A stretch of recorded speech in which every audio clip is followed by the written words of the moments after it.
Let's start by saying that initially the Crusades were not a holy war on the part of Europeans against Islam, but in important ways the Crusades were driven by religious faith. Mr.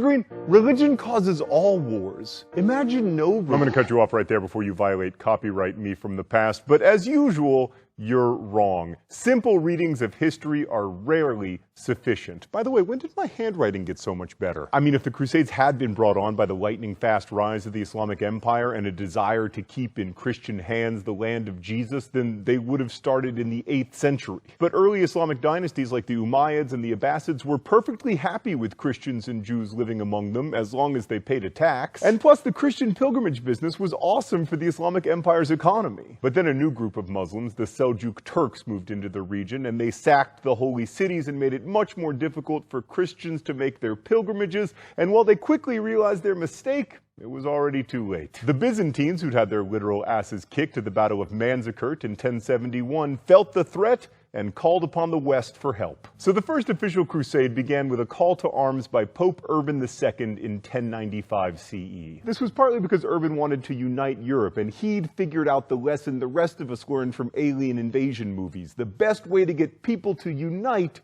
is to give them a common enemy. So Urban called on all the bickering knights and nobility of Europe, and he saith unto his people, "Let us go forth and help the Byzantines, because then maybe they will acknowledge my awesomeness and get rid of their stupid not having me as Pope thing. And while we're at it, let's liberate Jerusalem." I'm paraphrasing, by the way. Shifting the focus to Jerusalem was really important because the Crusades were not primarily military operations. They were pilgrimages. Theologically, Christianity didn't have an idea of a holy war. Like, war might be just, but fighting wasn't something that got you into heaven. But pilgrimage to a holy shrine could help you out on that front, and Urban had the key insight to pitch the crusade as a pilgrimage with a touch of warring on the side. I do the same thing to my kid every night. I'm not feeding you dinner featuring animal crackers. I'm feeding you animal crackers featuring dinner. Most of the people who responded to the call to crusade weren't knights at all. They were poor people. Following preachers like Peter the Hermit, thousands of peasants and nobles alike volunteered for the first crusade. It got off to kind of a rough start because pilgrims kept robbing those they'd encounter along the way. Plus, there was no real leader, so there were constant rivalries between nobles about who could supply the most troops. Notable among the notables were Godfrey of Bouillon, Bohemond of Toronto, and Raymond of Toulouse. But despite the rivalries and the disorganization, the Crusaders were remarkably, some would say miraculously, successful. By the time they arrived in the Levant, they were fighting not against the Seljuk Turks, but against Fatimid Egyptians who had captured the Holy Land from the Seljuks, thereby making the Turks none too pleased with the Egyptians. At Antioch, the Crusaders reversed a seemingly hopeless situation when a peasant found the spear that had pierced Christ's side hidden under a church, thereby raising morale enough to win the day. And then they did the impossible. They took Jerusalem, securing it for Christendom and famously killing a lot of people in the Al-Aqsa Mosque. Now, the Crusaders succeeded in part because the Turkish Muslims, who were Sunnis, did not step up to help the Egyptians, who were Shia. But that kind of complicated inter-Islamic rivalry gets in the way of the awesome narrative. The Christians just saw it as a miracle. So by 1100 CE, European nobles held both Antioch and Jerusalem as Latin Christian kingdoms. I say Latin to make the point that there were lots of Christians living in these cities before the Crusaders arrived. They just weren't Catholic, they were Orthodox. A point that will become relevant shortly. We're going to skip the Second Crusade because it bores me and move on to the Third Crusade because it's the famous one. Broadly speaking, the Third Crusade was a European response to the emergence of a new Islamic power, neither Turkish nor Abbasid.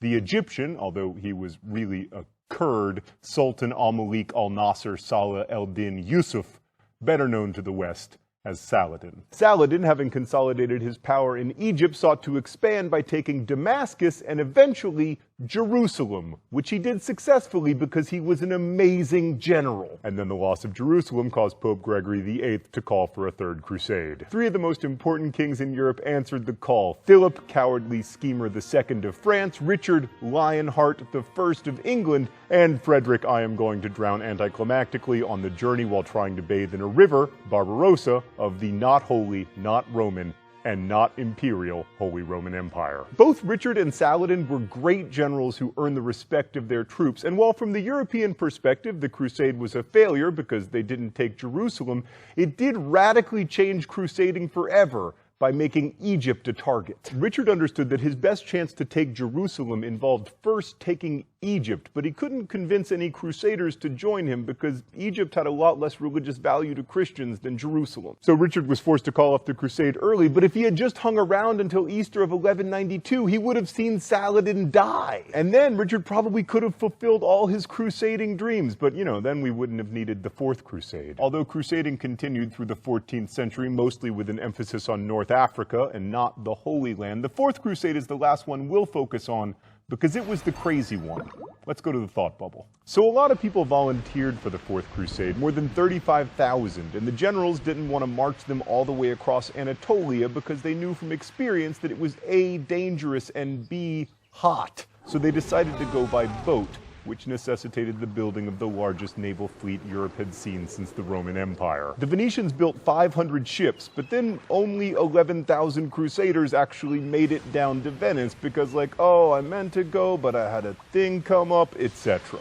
There wasn't enough money to pay for those boats, so the Venetians made the Crusaders a deal.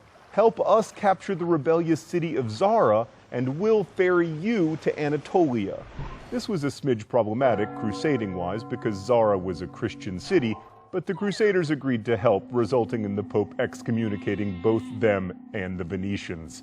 Then, after the Crusaders failed to take Zara and were still broke, a would-be Byzantine emperor named Alexius III promised the Crusaders that he would pay them if they helped him out, so the excommunicated Catholic Crusaders fought on behalf of the Orthodox Alexius, who soon became emperor in Constantinople.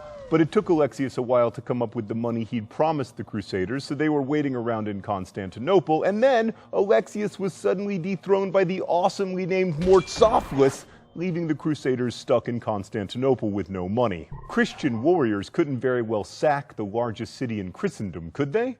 Well, it turns out they could, and boy did they. They took all the wealth they could find, killed and raped Christians as they went, stole the statues of horses that now adorn St. Mark's Cathedral in Venice, and retook exactly none of the Holy Land. Thanks, Thought Bubble. So you'd think this disaster would discredit the whole notion of crusading, right? No. Instead, it legitimized the idea that crusading didn't have to be about pilgrimage, that any enemies of the Catholic Church were fair game. Also, the Fourth Crusade pretty much doomed the Byzantine Empire, which never really recovered. Constantinople, a shadow of its former self, was conquered by the Turks in 1453. So ultimately, the Crusades were a total failure at establishing Christian kingdoms in the Holy Land long term. And with the coming of the Ottomans, the region remained solidly Muslim, as it mostly is today. And the Crusades didn't really open up lines of communication between the Christian and Muslim worlds, because those lines of communication were already open. Plus, most historians now agree that the Crusades didn't bring Europe out of the Middle Ages by offering it contact with the superior intellectual accomplishments of the Islamic world. In fact, they were a tremendous drain on Europe's resources. For me, the Crusades matter because they remind us that the medieval world was fundamentally different from ours. The men and women who took up the cross believed in the sacrality of their work in a way that we often can't even conceive of today. And when we focus so much on the heroic narrative or the anti-imperialist narrative or all the political infighting, we can lose sight of what the Crusades must have meant to the Crusaders. How that journey from pilgrimage to holy war transformed their faith